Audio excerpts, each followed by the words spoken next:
People, deluded, I'm back again. I hope you're all doing well and safe. Burnley won, Arsenal won. Let's get into it. Let's digest it, people. Please make sure you're hitting the like button on your way in. I know I've started a few moments earlier, but I've got a lot of things that I need to digest, people. Please make sure you're hitting the like button. I've started so early, I actually haven't even, loaded up with how I can actually watch the stream and ensure that nothing silly is going on.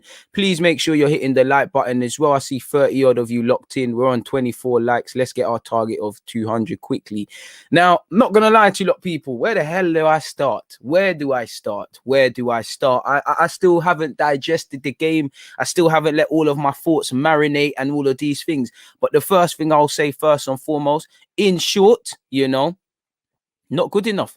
Not good enough at all, people. It's not good enough. You didn't test Nick Pope enough. It's another game where we're gonna have to focus on the fine margins. Pepe off the bench looked better than man that played, people. But why we're gonna have to focus on his two chances. The one where obviously it did not hit Peter's arm, where he couldn't do nothing more, or the chance he should have done better. Of course, you had Saka and Aubameyang in the first half. They should have done better. The Xhaka mistake, and towards the end, Ceballos hit the post, Aubameyang crashed it off into Ben Mee. These are all fine margins. For me, I will say, not that these things are wrong, or you lot are wrong to say if this happened and that, but for me, if we're sitting here and talking about ifs and buts, if we're sitting here just focusing on the fine margins, that tells me you haven't done enough over 90 minutes. That tells me I've not done enough over 90 minutes. That tells me you did not do enough over 90 minutes. I'm not saying we're wrong, but we didn't do enough. We're not testing keepers. We're conceding cheap goals. Somewhat, I think we knew it was all too good to be true, people, because we scored an early goal. 6 minutes in, we've actually scored. And it's upsetting because we know what to expect in a game like this. We know what to expect. And I feel credit to Burnley. I think you flattered us first 10 minutes, but after that, we allowed you to grow into the game and you exploited that, And this is where Arsenal need to realize why we need to play well the whole of the 90 minutes, because you get in situations like this. You didn't kill off the game. I'd actually go a step to say further, and those of you that were listening to my live stream, people, I sat here and I said, we went a goal ahead and we look like we don't know what to do. We don't know whether to stick or twist. And again, it comes down to game management. What I will say is this. Fundamentally, whether you want to say it's Xhaka or whoever's fault, I don't advocate scapegoating. It's a poor mistake from Xhaka. But away from that, did we do enough to win it? Now, again, Xhaka has made 2 mistakes in the last 2 Premier League games. Collectively, as a team, our last 3 games in all competitions against Benfica, Leicester, and today against Burnley, we have made the same errors. We're gifting people goals. To concede that goal 4 or 5 minutes before the end of the first half is also disgraceful. But this is what happens when you don't kill off games. This is what happens when you don't go 3-4 up like you should. This is what happens when you don't create. I said at the start of the game, people, for me, I didn't think we created enough. You could see, not that I think Odegaard played amazing, but he's coming too deep. He's having to receive it on the halfway line. I did feel don't get it twisted. That ball over the top to Aubameyang, I think it was always on. David Luiz, Xhaka, even Partey, they were all involved in that. But I did think, they needed to do a bit better in that regards, because it was bait. You know what Burnley expect. Burnley are here to deal with long balls, and you saw a pause. You saw a lot of that, didn't you, people? You saw them get 11 men behind the ball, 4-4-2. Difficult to break down. After, I did feel second half was all Burnley. We did allow Burnley into the game. And even before they scored, I sat there on my live stream and I said, if you're Burnley, if you're Burnley, you think you can nick a goal from here, and they should have, people, really and truly. The only thing we did well is score. It's fantastic build-up play from Partey. Xhaka's also did very well in that game, in that build. Williams got his assist. Aubameyang's hit some step overs and shot. The first real test of Pope, and Pope looked a bit shaky in that regards. I think he's a good player, but you see the last 2 games he's played this week, the goal he conceded today and the goal he conceded against Leicester. If you ask questions, these things will be there. We know Burnley are a tough unit to break down. We know they're going to deal with any aerial threats. We know they're going to play for the counter-attack. And to be fair with you, I think Burnley had a bit more in possession than a lot of people expected them to have, and a lot of people expected them to come with, and they played quite well in that regard. They just evidently lack, that final bit of quality, and they should feel they should nick it. Leno saved our bacon with 2 big saves. Eric Peters had that volley. And obviously, Barnes should have scored from close range, and he saved our bacon in that. So it's been a game of fine margins. But too often than not, we're focusing on fine margins. Too often than not, we're approaching games or speaking about games in identical manner. And again, we control our own destiny. And the reason we didn't walk away with 3 points is because we didn't build on that first goal. We didn't kill off the game, and cheap errors and complacency crept into our game. You know, obviously it was nice to score the goal. It was a good run, like I said, to go 1-0 up within 6 minutes. I was happy about that because you know what Burnley's game plan is, and they're very defensive and it's a low block. I did feel once we scored initially, people, that goal would make them sort of come out and goals would and gaps would appear in their team. And I didn't think that happened, people. If I share my screen with you lot so you lot can see the actual talking points I'm talking about, you know me, I love a Google Doc sheet, people. Please make sure you're hitting the like button. I did feel first 5 minutes we needed to settle. I did think we was playing a lot of hit and hope long balls forward, which again, Burnley are equipped to deal with that. I did think it was a good counter-attack and ultimately a driving run from us for our goal. I think the early goal was going to set us up to obviously score a couple more, because I did think Burnley would have to show a bit more in that regards. Aubameyang should never be allowed to score with that beating at his near post. I'm sure Nick Pope won't be happy. 12 minutes in, I wanted to see more shots. I wanted to hurt them more. I think like I said earlier, I think it's a bit too obvious looking for Aubameyang for that ball into the channels. They're clocking it, people. I think we're allowing Burnley to grow in confidence, and 12 minutes in, they're getting spells of possession. You know, Tarkowski starting to always hit that crossfield pass for Dwight McNeil on the left-hand side. They're trying to hurt Callum Chambers. On that, I feel Callum Chambers was our best player. You know, he ain't played in the league since 2019 December, and he looked one of the fittest out there. He looked like to be one of the best attacking threats out there, which says everything about this team, people. Again, 18 minutes in, Aubameyang had a good chance. The ball is always there. You know, I've seen David Luiz, Xhaka and Partey play that ball now. 22 minutes in, again, how did Saka miss that? Again, he needs to work on his finishing. But again, he should have scored. But it was wonderful from him, Chambers and Aubameyang. So I don't feel we're testing Nick Pope enough, but I want to see us build on this early goal, and I don't think we're doing that. One thing that's annoying me, not that Odegaard played amazing, I think we're making him drop too deep. He's having to receive the ball on the halfway line, and Burnley are limiting a lot of the space. 27 minutes in, I did feel on top of gifting Burnley a lot of possession, allowing them to settle and grow, I think we're starting to give them half chances in which they're going to get encouraged by. And like I said, before they scored, you have to believe that they could score, that they looked like they were going to score, people. They were allowed sustained possession. I did smell an air of complacency in Arsenal's game personally. We're starting to have sloppy touches, get caught on the ball. You know, Leno's distribution's been a bit shaky, and generally the whole team, that could be said for. Scrolling down again, it's all about game management, and we didn't look like we knew what to do when we took that early lead. You know, it seems like we're so used to going behind and having the penny drop when we're behind. We didn't know what to do. It's like we forgot there's another 84 minutes of football. And what I don't want to sit here and do is sit here and talk about, yeah, we was good for this and we let ourselves down, and if this didn't happen, that didn't happen. These things are all true. But we're finding ourselves every game we don't win now speaking about fine margins, and the fine margins have been there when we messed up against Leicester and somehow won, when we conceded cheap goals against Leeds, you know, even against Chelsea, and we don't speak about them when they're going poor. When you have to focus on fine margins, this means you're not playing well enough. Yes, Saka should have scored. Yes, Aubameyang should have scored. Yes, Xhaka shouldn't have done dumb stuff. Yes, Pepe should have scored the first effort, not the one with his right foot. Yes, we should have had a penalty. All of these things are valid. All of these things are great talking points, people. All of these things we should feel aggrieved about. But when you're focusing on these finer margins, you're not focusing on the whole game and what we can apply ourselves. And away from Xhaka's stupid mistake, he has to accept a responsibility. Did we do enough? Apart from Saka and Aubameyang needing to finish those chances, Pepe as well, did we do enough? You know, Chambers was the best attacking player for me in many stages. Did we do enough? Second half, it's going down the toilet. We did have some chances in the late stage of the game. Burnley had some as well. We didn't do enough. When you're focusing on fine margins make the difference, but you're not doing enough. And again, it's another cheap goal. It's a second one from Granit Xhaka. You know, Leno probably shouldn't play him the pass. You can see everything. But Granit Xhaka's first touch hasn't helped him. He's nonchalantly aimed with his right foot. His feet, he's looking at the ground. Lo and behold, Wood will not score an easier goal this season. And again, our last 3 games have been a theme of cheap goals. You lot need to arrest this and arrest this quickly. That's 2 points dropped. Considering there's United, City, Spurs, you don't know what's happening today. Liverpool have been a bit shaky. I don't think we're getting top 4. But time and time again, you have shown me when you have to lead the pack and start off the Premier League fixture week 12:30 and make a statement, you're out of it.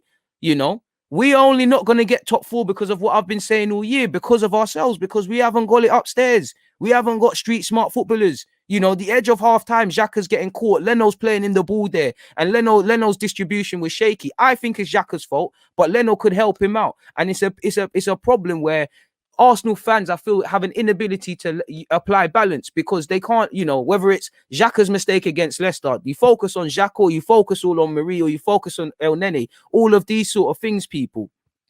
When it's a sequence, ultimately, we're paid for not testing the keeper. Apart from our goal, where Pope should feel hard done by, we never tested him.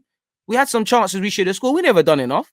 These little pretenders, they talk and talk and talk about they need to put runs together. You've had a week off and you look more lethargic than a team that's played twice in a week. Chambers has not played this season. Why is he looking fitter then, man? It's crazy. It's absolute madness. And this is the thing Arsenal fans are going to do. They're either just going to blame one party, whether that's Xhaka, whether that's Leno, whether that's Pepe, whether that's Arteta, whether that's all the players, and not look at all the balance. And that's what pees me off about fans. We need to look at the collective. These boys chat too much. Chat way too much. Another cheap goal conceded. And again, if these sort of players are going to be, not that I'm saying it's all his fault, but if these sort of players are going to be central to your plans, there's problems. Xhaka sums up everything I talk about. At Arsenal, we have players that can, midfielders that can play difficult passes, that are technically great. But these things upstairs, this upstairs is lacking. This upstairs is lacking. And if it's not Xhaka today, it's going to be Ceballos. Or I like how Cedric's played. And unfortunately, he missed out because of food poisoning. It's going to be Cedric. We've got so much of these cheap errors. And while I think it's on Arteta to fix up, and Arteta's playing these players, and Arteta's putting faith in them, you can't account for these things. This is why you need to look at it as a collective. We're lucky we didn't lose today, people. We are lucky we didn't lose today. If Barnes had his shooting boots on, if Leno didn't save us, we'd be in problems. Yeah, we could have scored a lot more. We did not do enough. And this is why you can't just blame one singular party. It's all the collective. If you're sitting here and you're saying, I believe it's Arteta's fault, but this, and this also happened, or it's Xhaka, but this, and this, fine. But you can't do it. For me, all I care about is this is all part of the collective. We didn't do enough. The variables we can control, we didn't do enough. You don't shoot, you don't score. You create more chances, you create more chances to score, you probably score. We did not do enough. We could have lost today, So that's the first half. We didn't control the game. We allowed them to grow into their game. We allowed them to get confidence. We've handed them a goal. You see that them sort of things there, that goal looked like when you're playing FIFA online, your girls message you or something, you've pressed X, then your players just kicked it out. It's a Mazzolini, it's stupid. And that's a common theme. We're doing that by choice. Of course, I'm not sitting here and saying Xhaka's choosing to make those mistakes, because I don't. But these are choices. Mistakes made more than once are choices. And every game, it's the repeat offenders or it's somebody else. So this tells me the system isn't good enough. These players have an inability to think. These players can play difficult passes, but we don't have centre mids that are street smart. We the bars on the floor. We praise centre mids for playing 5-yard passes. We praise centre mids for working hard. This is why the bar is on the floor. And I'm sorry, Mikel Arteta, you keep faith in certain guys. If it doesn't get arrested in the summer, you're not going to last long next season. You're not. So moving on, people. At halftime, I'm sitting there. You don't shoot, you don't score. You haven't tested the keeper, so you haven't scored more goals. So there's no safety cushion. In the same way, you didn't score enough in the first leg against Benfica. Lo and behold, you're hard done by with the penalty. And it is what it is, And you're having to arrest it. We make games harder than it needs to be. Every game in the last 3. Yes, Leicester looks good because it's Leicester and we turned it around. Made these games harder than it needs to be. More mistakes. And for Xhaka, it's another game against Burnley where you're, right or wrongly, you're making the headlines, people. It is what it is, man. It's another game, another stupid mistake has cost us in as many games. I did feel like at halftime we needed to mix up the passes, as I kind of referred to. We allowed Burnley back into the game. We didn't dominate possession. It's what you do with possession. We didn't pull apart their narrow team. We didn't make their wingers really have to drop. Burnley, with all due respect to Burnley, because some of the Burnley fans are in my live chat, they're not that we are either, but they're one of the worst technical sides in the league. We've made them look like ballers. It's crazy. It's crazy. Now we just have to move to Thursday. And what I find appalling as well is we can talk about the mistake like fans, but the mistakes happen now. I'm looking around at half time, or if I was a player, the mistakes happen. How are we getting back in the game? You know, it's happened. Xhaka's made the mistake. Let's do what we need to do. I saw no real reaction in the second half until subs came on. But at halftime, I think from the moment we scored, we lacked game management and didn't know what we wanted to do. It's almost like we went into that Burnley game and we didn't have a plan for if we took the lead. And a team like Burnley, where, again, when we took the lead, I was saying, calm down, make them desperate, make them come to you because gaps will open. You know, we hit the self-destruct button. We've handed points to people. It is what it is.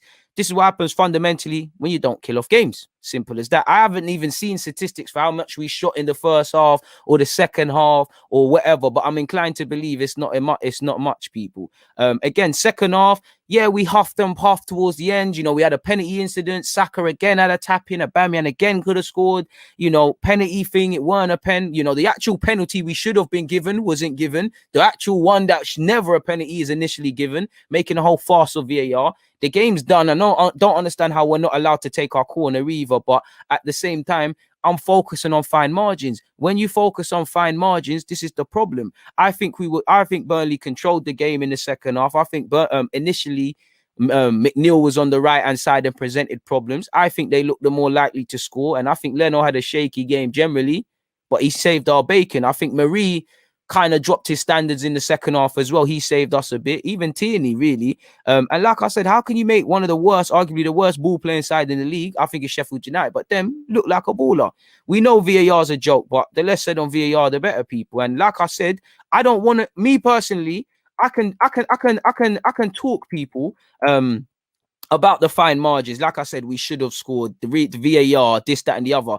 But these are variables we can't control. The very things we can control is how we start, how we manage a game, how we finish, creating and taking chances. Way before I talk about mistakes or not making mistakes, which we can also control, we've got to take accountability. Winners take accountability, losers blame. And too often than not, we'll focus on referees, we'll focus on half chances and lack balance. Yes, all of these things are 100% great.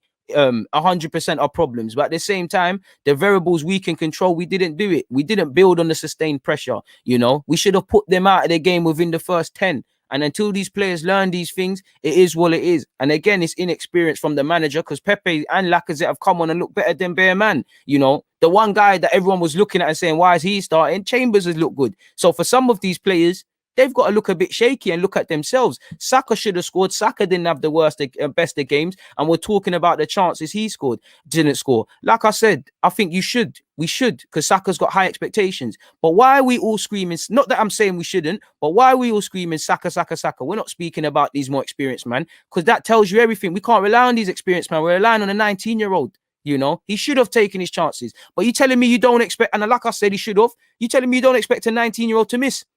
We know he's not a 19-year-old, he's England international, but you telling me you don't expect him to miss? Where's the other man? We shouldn't be looking at Saka to change this game. And there's too much pretenders in this team. There's too much part-timers. There's some man that don't want it. You've had a whole week to prepare. You've had a whole week to know what you're going to get with Burnley. Low block, rigid, you know, exploiting set pieces. This tells me you learned on nothing, man. You ain't learned on nothing. You're not on it. Not on it, you know. You're not on it. And the fact that Pepe can come on and show his whatnot, it is a problem. You know, Pepe, as much as I'm getting at Leno for his distribution, he saved our bacon to deny Peters, and obviously shortly after that to deny Barnes. Brother, I don't know how Pepe missed that first chance with his left foot. I was rewinding, hoping it clipped someone. I can't understand that. We don't understand, for me, regardless of these couple chances at the end, fundamentally, football's a 90-minute game. I don't care if you played well for 6 minutes or you tried in the last 20. Brother, it's a game you have to manage. You have to manage the first 10, 20. You have to manage the last 15 going into halftime. You have to start off in the second half well when you've not been at it. Problems, you know. And like I said, the last thing I will say on this, from we focus on fine margins, it shows how little we did. It shows how little we did. It's another frustrating game. That's all I can say. You know, these players, way before you talk about it, you've engineered themselves. They have lost themselves. There's pretenders, there's part-timers, there's man that talk a good game and don't want it. Now that the result hasn't been positive, I bet you only certain man are gonna. I expect to only see Tierney and these sort of guys talking to the press. But when we win, I'm seeing Bear Man. And this is the problem. We've got experienced players out there who have captained this club, playing significantly, and make the same mistakes. It's got to the point where have to stop getting angry at it, but at the same time, I have to ask them why they're doing this, and you have to, Arteta is playing, man. It is what it is. It's poor. You should have started Pepe. William got an assist at the end of the day. I don't think you can scapegoat William, but he was a passenger for large periods of the game, and Arteta's even taken long with the subs, man. It's absolutely poor, man. It's absolutely poor. The only positive I will say is Chambers. Look, Chambers was good. That's all I'd say. Credit to Chambers. You can only take your chance when you're giving it. So fundamentally, people, it's an L for us. It's an L. Is what it is. Congratulations to Burnley. We gave you encouragement. You've taken 4 points off us. They deserve it. And like I was saying, they should have sat there and said Arsenal overrated at halftime, because that's how they came out with. They were saying, boy, we allowed them to score. Let's come out on crud now. And they came out on crud. We're on a joke.